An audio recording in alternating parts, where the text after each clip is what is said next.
Hi, everybody. Welcome along to episode 154 of Percussion Discussion. As usual, I'm going to ask you, beg you, implore you to please check out all of our social media. You'll find us on Facebook, Instagram, and of course, our world famous YouTube channel where you can find all of our conversations, past and present, with the video to accompany. So have a look at that. Subscribe if you don't mind. There's no adverts on there, so you're not going to get pestered with those. It just it looks impressive and it helps grow the channel. If you'd rather listen on the go, all of our conversations are available in podcast form. These are free to download from your favorite providers. So if that's your thing, you know what to do. Please leave a review if you can. 5 stars would be incredible. Again, helps grow the channel and helps like-minded drummers hopefully like us as much as you do. On to today's guest. What a gentleman, that is all I can say. He is one of the most in-demand drummers, especially on the pop circuit at the moment. He's from the Midlands, and he has a massively impressive CV. Mis-Teeq, Miss Dynamite, Adele, Take That, Gary Barlow. And for some time now, he's been the percussive driving force behind the incredible Jeff Lynne's ELO, a huge, huge gig. So we had a lot to talk about. There's lots of names I missed off there, by the way. So you just have to Google this gentleman and you will find a whole treasure trove of names. It gives me great, great pleasure to welcome the wonderful gentleman that is Mr. Donavan Hepburn. Donovan, thanks for doing this, mate. I really appreciate it. No problem. Thanks for having me on, man. Oh, it's an honor, and you're the first one of 2025. I think it's the second. Is it the 2nd of January today? Isn't it? It's So, the 2nd of so, January. so I should say Happy New Year, shouldn't I? Really? Yes, indeed. Yeah. In fact, what's the actual cutoff point to when you stop saying Happy New Year? I always ask this question. It's a I'm difficult interested one. to know. I don't Yeah. know. Is there an official? I don't know. Maybe Google will. I'll Google it later on. I'll let you I'm, know. I'm of the theory of, if I think January, like you don't say Happy New Year in February. So if you haven't seen, when the first time you see people in the new year in January, I think you're allowed to say up until the end of January, and then yeah, when it gets to February, you can't, no. That's for me. That's pushing it. I'd have said the first few days, and then that's me done. Maybe I'm just miserable. I don't, or I don't know. You can always tell it's going to be a good interview when we go off on a tangent after the first sentence.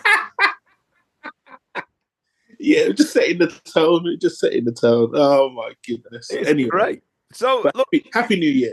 yes, Happy New Year. It's the 2nd of January. We're allowed to say that. It won't be the 2nd of January when this comes out. It'll probably be in about 4 weeks' time. But so it won't make any difference then whatsoever. And people will be listening, going, "What the hell are they talking about?" But anyway, hopefully the next bit will be relevant. So, what have you been up to? You've had a busy year, haven't you?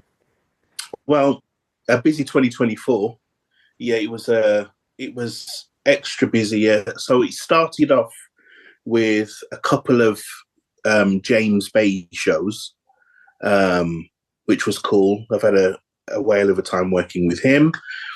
That led me into Take That. They went on their This Life tour, which was absolutely brilliant. And it's year 18 working with those boys, which is bizarre. It really is. And that led me straight down into ELO, Jeff Lynne's ELO. And that took me to like the beginning of November. And then at the sort of mid-November, I did a tour with Blue. It was just a week or so in around Italy. But that was made extra special because it was actually almost to the day, the 20th anniversary of when I first worked with them. So it was sort of a real kind of full circle moment in many ways.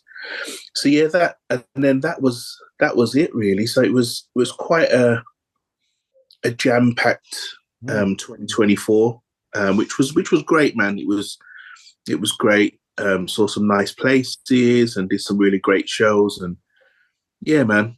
Um, I mean, that's a remarkable snapshot to your career already in just a year.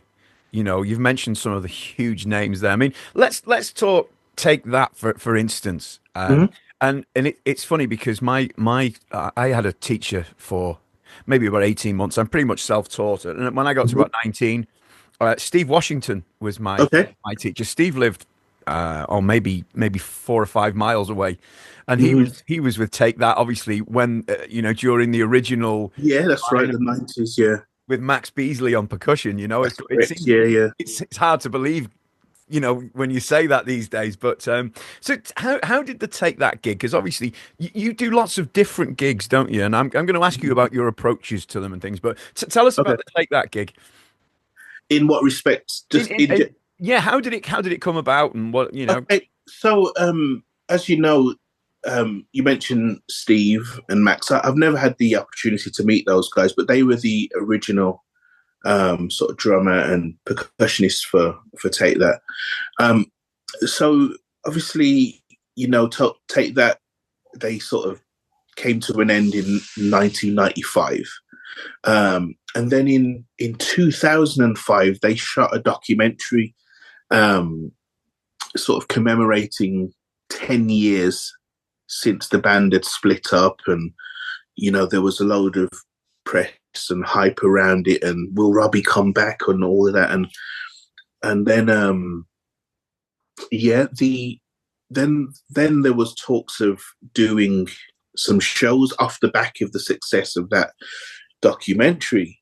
And Mike Stevens, who was and is still the musical director, got the call from Gary that we're gonna do a few shows. Can you put a band together? And at the time, around the sort of 2004/5, I was working with Miss Dynamite. Hmm. So a lot of the shows and the promo runs, things like, I don't know, TFI Friday and Jules Holland and all those sort of shows at the time. Um, Sugar Babes were also on those the same sort of bills, so we saw each other quite a lot of the time. And Mike Stevens was also the musical director for Sugar Babes. He Hmm. wasn't playing in the band; he was sort of putting it together and overseeing it. So unbeknown to me, he was sort of kind of watching my playing, really tracking me, as it were. And then I remember it was New Year's Day actually, um, 2006. He called, to wish me Happy New Year and basically offered me the Take That gig. Told me about what's happening, and I remember when he initially called, it was only ever going to be 9 arena shows Right. off the back of the documentary, as I've said. And then that very quickly turned into 11, and then 19, and then 29 shows. And yeah, the tour just sort of sold and sold, and the hype around it. And then, yeah, quite literally, the rest is history. It was a strange sort of point in my life, really, because I felt like I'd just been going along, and then, you know, the sort of call comes, the call that you're sort of waiting for. And yeah, and I never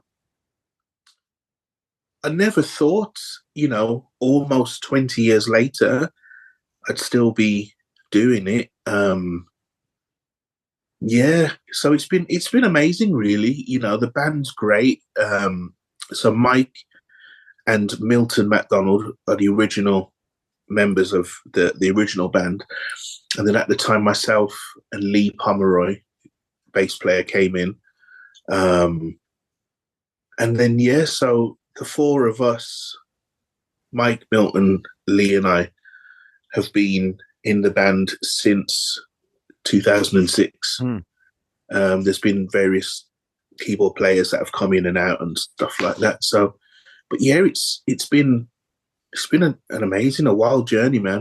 It really has, you know. Incredible. I mean, when you get a core band like that, does it make it much easier when it comes to like a new tour, learning new stuff from a new album? Perhaps does it make it? Are you more kind of Yeah, because the thing I say to people is, as much as we are session players, you know, I feel part of a band because we've done so much over the years together. So, you know, Mike has a very sort of particular way of working that we've just come to just adopt over the years. So it's a very simple process, really. It's like, okay, so boys, this is the tour. This is, you know, here's a set list. This is what I want to do, and we sort of it's so routined, which is cool, man. It is really cool. It's quite a unique, quite a unique situation. I would say, yeah. So when a tour comes in, and obviously these tours aren't small, you know, they're huge, you know, huge things from start to finish. You're given the set list? Do arrangements change much on previous songs where they'll rejig them and you'll have to rehearse them? And is there a lot of rehearsal goes into it? Yeah. So, you know, with a Take That show, as you've said, it's very much you can liken it to like Cirque du Soleil. Yeah. You know, the tours have a theme. You know, there's a show director, show producer with choreographers and dancers, and you know, it's like it's a full on production. So that is drawn up between the show producer, show director, the boys, the show producer, and Mike, and you know, they all sort of get in a room and hash out the idea of it all.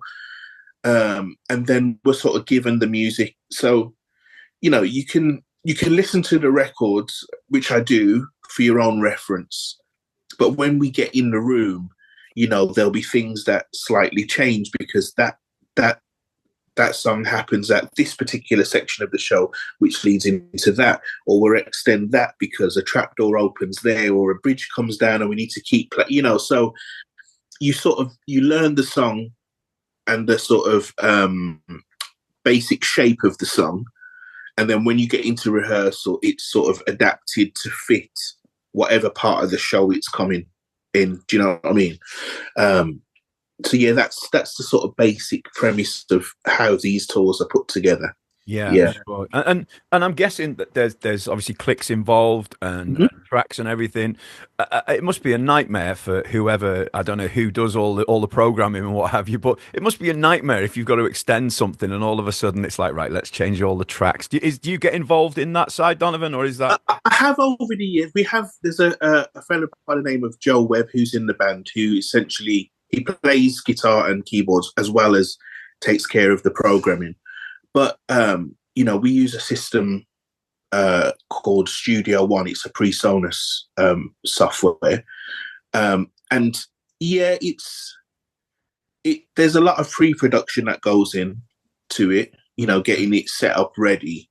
But then, you know, we have the ability to change stuff on the fly. And, you know, it's a job, but it's, you know, it's definitely doable, and it's in no way a pain. Nah, and it's sort of part of our remit of things, really. Yeah. Oh, that's cool. That's cool. I've often wondered how these things work, and now we know. You know, you've done so many things over the years, and obviously ELO is just it's just a name that everybody knows worldwide. You know, and you're the man. It must be 10 or 11 years now, I'm guessing. For that. It's so this is a set. Yeah, 2025 is year 11. Yeah, yeah. Insane. And again, it's incredible, man, and I can't play it down. Now, I must confess, I am not an original fan, obviously, for obvious reasons. I'm like 45. Yeah. But So I'm part of the new school of fam. But what's been brilliant for me is sort of discovering this music. That's been my favorite thing about the gig. So then, okay, so if we go back a step, again, getting the call from Mike. So I've known Mike since 2005. And Mike is quite a cool, calm, and collected type of character, and he's very sort of measured in his approach and everything. The day he called for ELO, like I've never seen that level of excitement. So instantly it kind of lit a fire under me because I was like, okay, you're super cool the whole time. So to hear and feel all this excitement coming off you, it's getting me super vibed up. Do you know what I mean?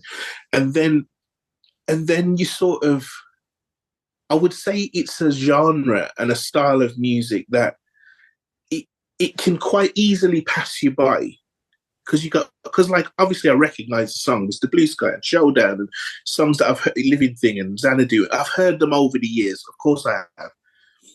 But when you sort of stop and take note, and then obviously I have the privilege of, you know, going back and back and back and listening to all the different things, and then being around him, and you go, wow, oh my God, here he is, he's playing the Blue Sky solo, or, you know, understanding, you know, the different sort of styles he went through on the journey, you know, from on the, you know, the very early stuff, 10538, essentially like a prog album, to like, I don't know, Zoom or Discovery, and it's like the sound palette changes and all of that, and it's great, man. And so it's been a real joy for me.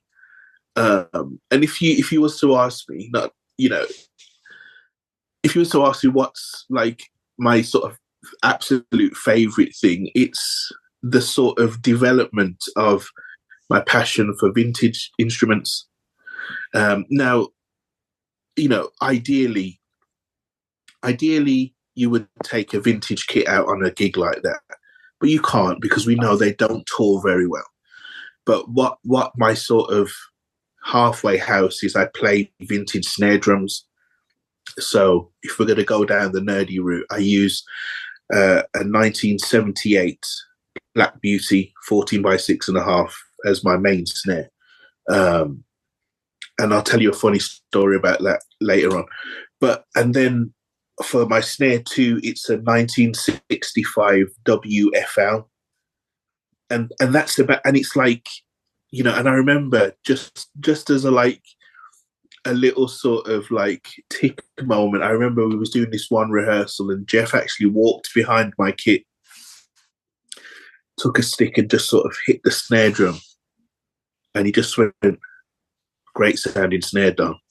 That was it for me. Yeah. Like that was all I ever needed. You know, this sort of great super producer gave my snare sound the seal of approval. I was like, cool. It's a great start. Yeah. It was enough. You know what I mean? But yeah, it's, you know, to think that it's been 10 years and like we've done some amazing things. And on a more personal note, I've had the opportunity to meet some of my absolute heroes that are actual fans of Jeff, Lynne. You know, it's been incredible. It really has. Really has. That puts it into perspective how, you know, what a legendary man he is. You know, he's up there with so many big names. It's absolutely ridiculous. Yeah, it is, man. But he's just a down-to-earth guy who, you know, lived like 15 minutes from where I grew up, you know, at an area called Shardend. And I was born in an area called Saltley.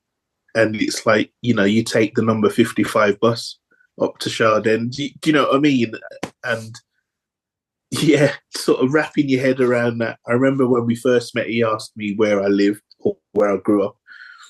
And I told him, and I sort of generalized it. And he was like, no, what street was it? And I said, okay, it was this street. And he went, okay, yeah, because the cross street is that, and there's a pub down the bottom called the Tilt. And I was just like, oh, okay. He was like, yeah, I know the area. Like, he's just like, oh, yeah, of course you do. You're from there, Like, it was just, yeah, it was incredible, man. Really was. If 10-year-old Donovan had gone one day, do you know what? I'll be playing for ELO.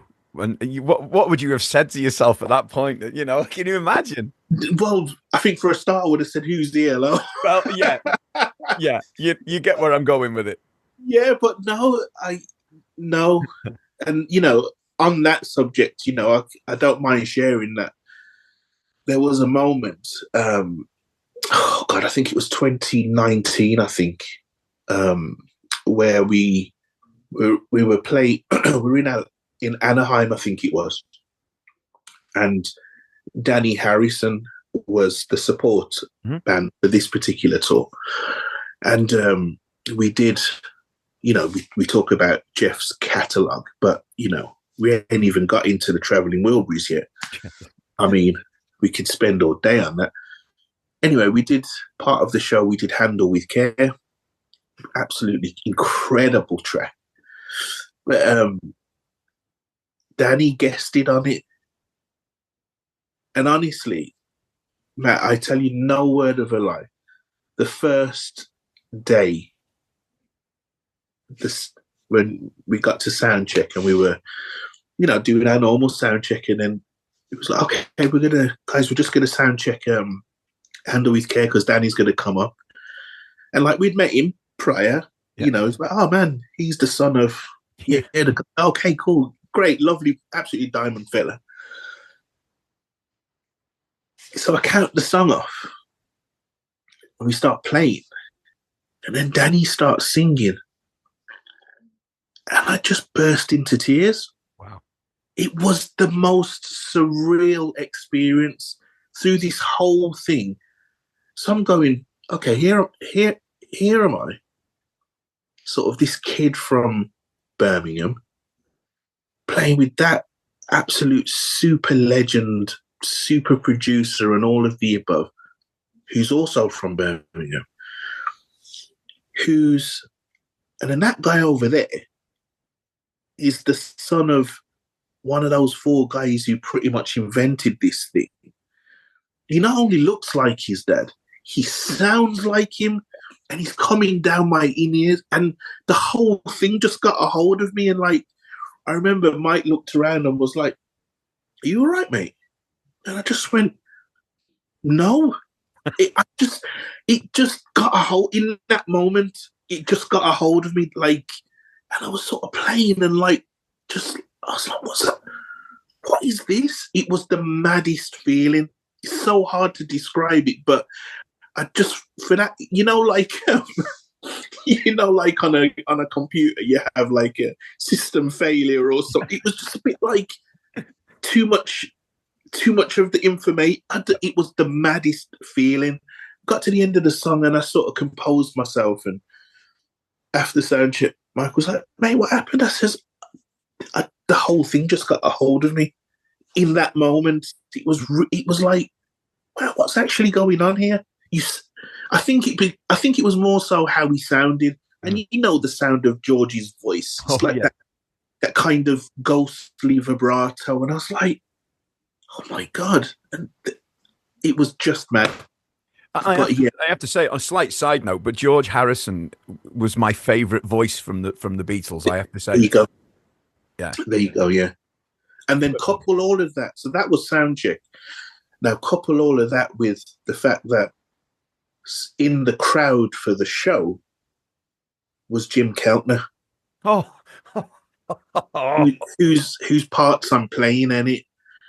Yeah. I was just like, wow, how many days like this happen for people? It was crazy. And he's one of the loveliest guys you could ever meet. What a legend. I mean, I remember shaking his hand because we used to have this thing on tour where we say to the tour manager, "So Linda, anybody famous in today?" And this one day she was like, Yeah, there's one of Jeff's guests. He's upstairs in the VIP lounge. Um, Jim Keltner or something. I was like, I'm sorry. I'm sorry. Did you say Jim Keltner? I said, yeah, he's here. He and his wife. They're upstairs. Honestly, I was like, those, that cartoon image of when you see the shape of the person in the door. Yeah, I was like straight up there.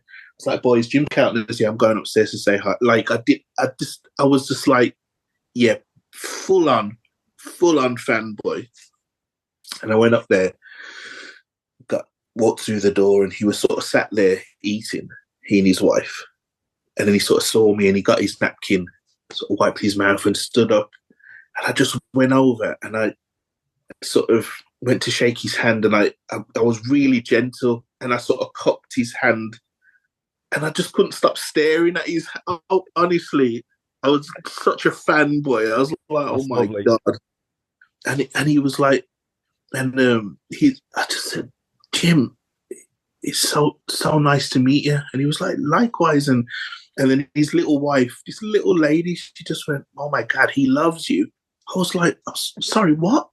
He said, he loves you. He loves you, loves your playing. I was like, oh my goodness. He said, yeah, we were watching you last week. I said, where? He says, the Wembley or Bus show was on like HBO last week. And I was like, oh, thanks. Like, what? Then he says, listen, I've known Jeff a long time, as you know, and we've never seen him this happy. So whatever you guys are doing, keep it up, because we're enjoying seeing him out there, because they've all been banging onto him for years, haven't they? Because he was off for 30 years. He was just a studio guy. But yeah, there's just been moments like that. So it's definitely a treasured gig, man. That's mind blowing. Yeah, absolutely. Yeah, absolutely. One of those things. If you never did another gig, it'd be like, well, yeah. But it's sort of, that's what I'm saying. So yes, I know I'm a session player and all of that, but to sort of those kind of iconic moments, man. The fan in me is what comes to the front. It's the fan first, and then you go, all right, Don, yeah, all right, cool. Get yourself together, dude, and let's play this thing. Just try to get to the fan. It's the fact that the tour manager obviously had no idea who he was. Yeah. Yeah. Great, man. But generally, I don't think non-drummers would quite realise who Jim Keltner is, would they? Generally, I don't think. Nah, generally, nah. Sadly, but until they Google him, and then it's like, oh, yeah. Right, okay. Yeah. I mean, the CV. I mean, Elvis. We can just park there for a bit, Like, yeah, it's incredible. But a lovely guy, honestly. Absolute sweetheart, man. Which is great, But I know Jeff is known to be quite. He knows what he wants, shall we say? Yeah, and I put that in a nice way. And why not? He's totally entitled to be. Have you found that at any point he's kind of said, "Don, not quite like that," or "I want it. Can you try it this way?" Will he give you direction? Okay, so he's given me 2 directives. And I think they took place. They might have took place on the same day or on different. Yeah. So the first one was, the very, very first day we met him, the second time we met him. So the very first thing we did was like a Children in Need. We were a house band thing, so it was very in and out. But the first day he came to rehearsal, when we were rehearsing for the Hyde Park show in 2014, we were playing Stepping Out. So if you know Stepping Out, it's a very sort of beautiful kind of romantic ballad and this and that. And then the drums come in and you're into the chorus. And like the sort of musician in me, you try and be delicately appreciative of the song. And I sort of came in and there's like, the sort of crescendo moment, the and I sort of kind of played it light and then gradually got bigger, and we were playing that song, and we didn't know. So where the rehearsal room was, there was like, it was like an old barnyard, and there was like a room adjacent to it. That's where the front of house engineer was set up. So he was in there. Um, and then he came in and sort of said hello to everybody. And, obviously we'd met him the year before. So, and then he says, oh man, Don, the drums sound great. He said, I was having a listen. He says, one thing though, come crashing in. Oh. And I was like, he says, yeah. He said, I've got them to turn the toms up, come crashing in. And in that moment, he made me think of the ELO sound, because Bev was a very kind of fronty sort of drummer, very attacky and very kind of aggressive is not the right word, but no really, nonsense. yeah.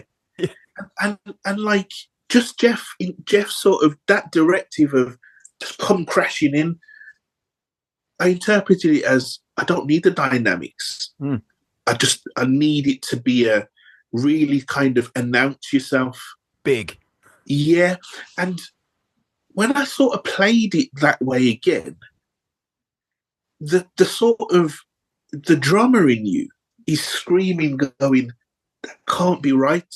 But then when you hear it back, so we obviously, because everything's multi-tracks and whatever, you go in the sort of control room and you listen back and you go, oh my God, yeah, that's it. That's actually it. And it just kind of, it made me learn about composition. Do you know what I mean? Because, as a drummer, the stuff isn't particularly difficult, but understanding the sort of authentic nature of it, that's the challenge. Do you know what I mean? So, like I said, the natural thing for me to do was play it soft and then kind of come in, but actually the composition was just like literally smash it in like a train, come in, and that really helped me going forward in terms of, you take a song like I don't know, like Fire on High, then it's them kind of drum fills are very sort of unconventional. Yeah. And if you try and make them conventional, you're actually taking away from the composition. So it just got me playing the things I wouldn't normally play, but it was the right thing. So it really kind of opened my sort of mind up to that, really. But yeah, and then the other thing he said was he passed a comment about my hi-hats. He said, Don, can you just make them a little bit looser? And I says, yeah, of course. And he says, it needs to feel like a bit like white noise. And he says, just the way Ringo did. And he sort of said that. And I was like, in my mind, I was like, who the hell's Ringo? Oh my God. And but the thing is, right, you could misinterpret that for he's like name dropping, but he absolutely wasn't that. That's his point of reference, because those are the people, Jim Keltner, Ringo, those are the people that he would have recorded over the years. They were the guys, weren't they? Yeah. Yeah. So he there was no part of him that was sort of, dropping a clanger and no, he just says he likes to hear that sort of white noise. He said it's what I timed to. And that was it. Those were the two drum notes that he's ever given me in the last 10, 11 years, And yeah, let's be honest, that's pretty minor, that, isn't it? A couple of little, it's more a comfort thing for him, isn't it, really? Yeah. And as far as the fills go, are you pretty faithful to what Absolutely Bev played? Yeah. 100%. 100%. Yeah, because they are the composition. Yeah. And it's a particular so, okay, if we want to, let's go down the nerdy path. So when I first started ELO, I was still with Yamaha. I Hmm. play Ludwig now, but I was still with Yamaha. So I called up Gavin at Yamaha and I told him, I said, look, I'm doing the ELO thing. I says, in an ideal scenario, I'd love a vintage kit, but I just want whatever the oldest new kit you've got. So we went for the 9000. It was always going to be that. And he had early 90s one. So it was modern enough to not fall over every time it's put up and packed down. And then straight away, bottom heads off. All concert toms. So 12, 13, 16, 18, 22 and 24 kicks. Bottom heads off all the toms. And then the clear CS batters with the black dots. Oh, yeah. Yeah. So I went completely, sort of 70s, 80s sounding. And then I'm a Zildjian in Dorsey, so I used the Avidis range, which is sort of the kind of new throwback. So they're quite sort of dull. They're there and gone. And then so I have two of those on my left, and on my right, I use the Crope series. Yes. Again, it's like a new sort of throwback. And that's essentially it, Avidis hats. And that, it was the sort of sound of the 80s. That's what I was going for, because that's what I hear coming back. So if you make the mistake of playing anything other than the way the songs sound in the drum department, straight away they're wrong. It's wrong. Do you know what I mean? So yeah, to answer that question, yeah, 100%. That's the template. The songs are there, and he played them a certain way. So things like, I don't know, okay, Evil Woman, that's, I play that all on the ride cymbal because it was played on the ride cymbal, do you know what I mean? And, I don't know what else. Sweet Talking Woman, it has a little skip, and then, all the sort of tom fills, they're from the records, so yeah.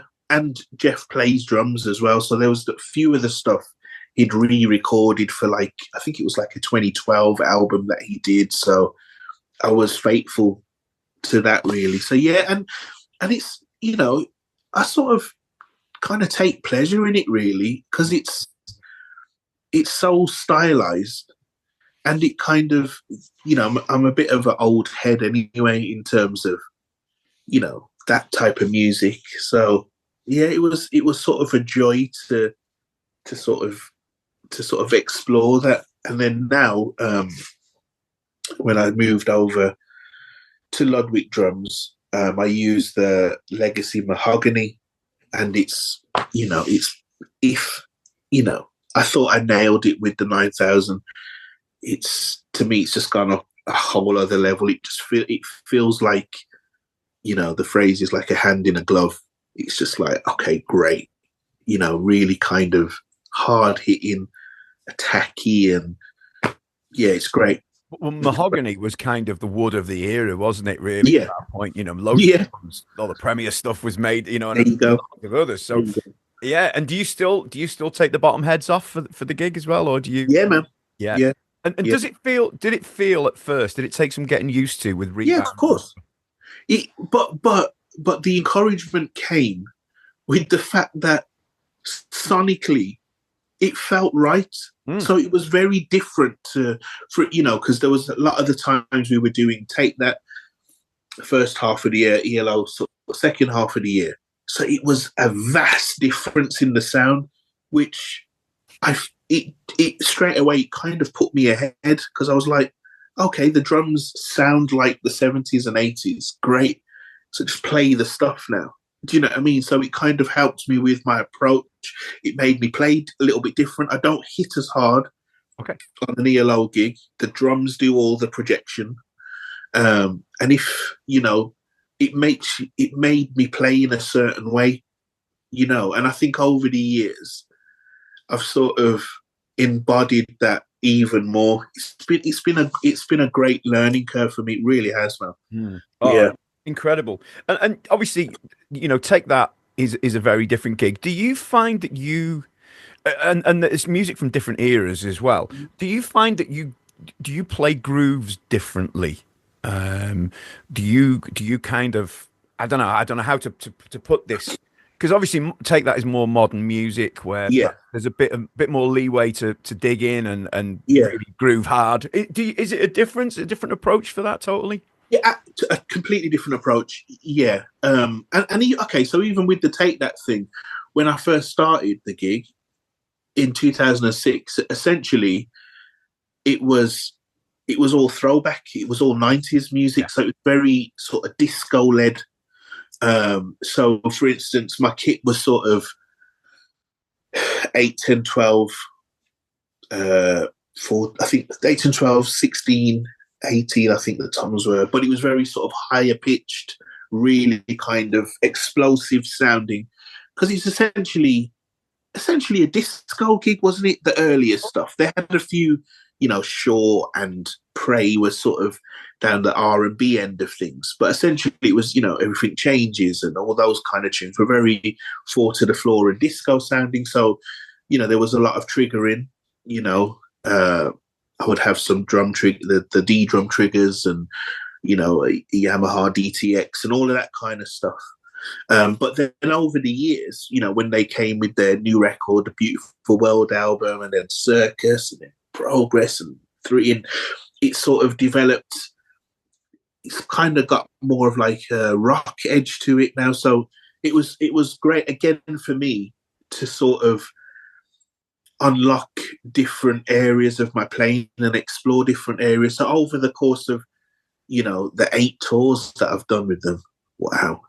My hits would change, and there was a tour when I used like a 1 up 2 down sort of setup, and then it sort of gave me the freedom to explore it. But from a playing standpoint, yeah, very groove based, and you can dig in a little bit more, but essentially the songs, again, they do have their composition aspect to it. But there was definitely moments, where Mike would say, okay, here, mainly with myself and Lee, bass player, sort of the rhythm section, just sort of, you guys attack that a bit more. And he allows us to really set the foundation, and then everything else is built on top. But yeah, it's been good, man. Been really good.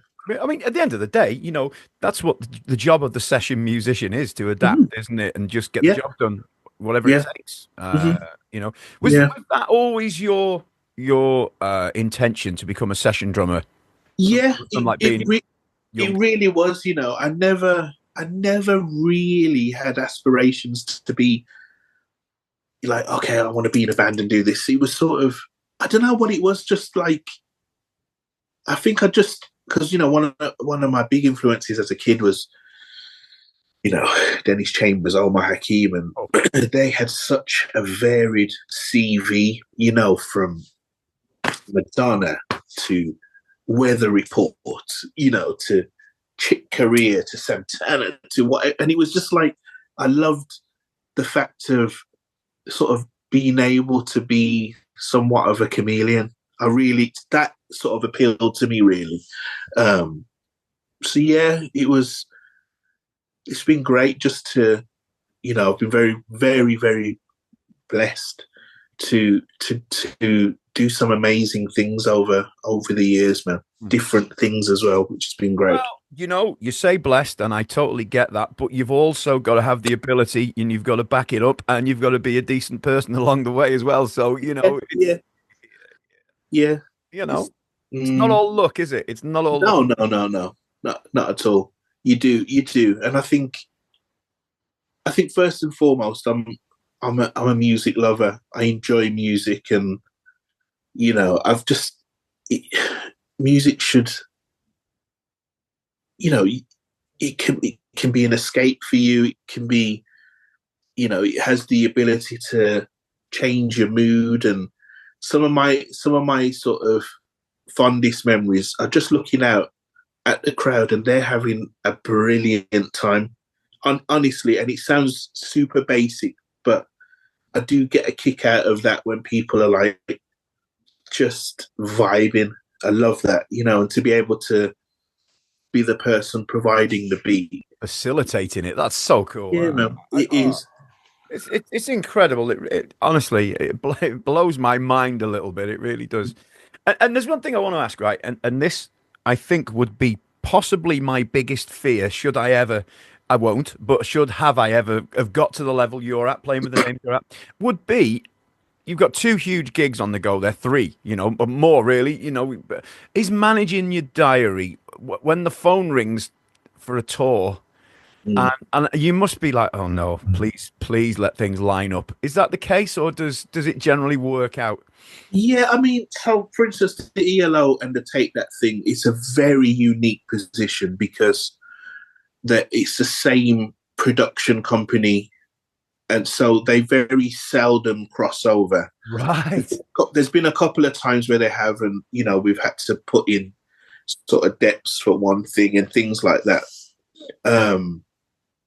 So yeah, there is, and we just sort of find a way through. Thankfully, those types of decisions are generally down to Mike Stevens as the musical director. So he has he has the shoulders for it, man. you know. But yeah, it's one of those things, man. I guess in some ways you can chalk it up as a good problem to have. Of course, of course. So yeah, it's the nature of the job, really. Yeah. And if you, I don't know if you can answer this question, or you might not. You might just go, I'm not doing that. Which is the easiest gig to dep out? I'm going to say to take that one only purely because of sounds and that approach and feel, and I don't know. That would be my guess, but you play for them both, so you're the guy to ask. That's yeah, probably take that. Yeah, probably. Yeah, I guess so. Hmm. Mm-hmm. I hope it never happens, of course, and you don't have to. But it's always an interesting yeah. one. Yeah. So when are you back at it then, Don? Are you back at it shortly, or have you got a little bit of time off? A bit of time off, which has been great. And in recent months, we talk about all that session stuff and whatever. But there's five of us out of the ELO band that we formed a band called Big Horizon. Mm-hmm. So it's myself, Mike Stevens, so Lee Pomeroy, Ian Hornell, and Joe Webb. So we're all part of the ELO band, and during lockdown, we used to do a thing every Thursday at 2 p.m. It was called the Coffee and Cake Chat, and we would do the Zoom thing and just to check in on each other. And Mike sort of was like, guys, how would you feel about recording some music, and we all have our respective places where we can record, etc., home studios and whatnot. So we just started throwing ideas around. This was literally throughout lockdown. And we eventually made an album. It's out now.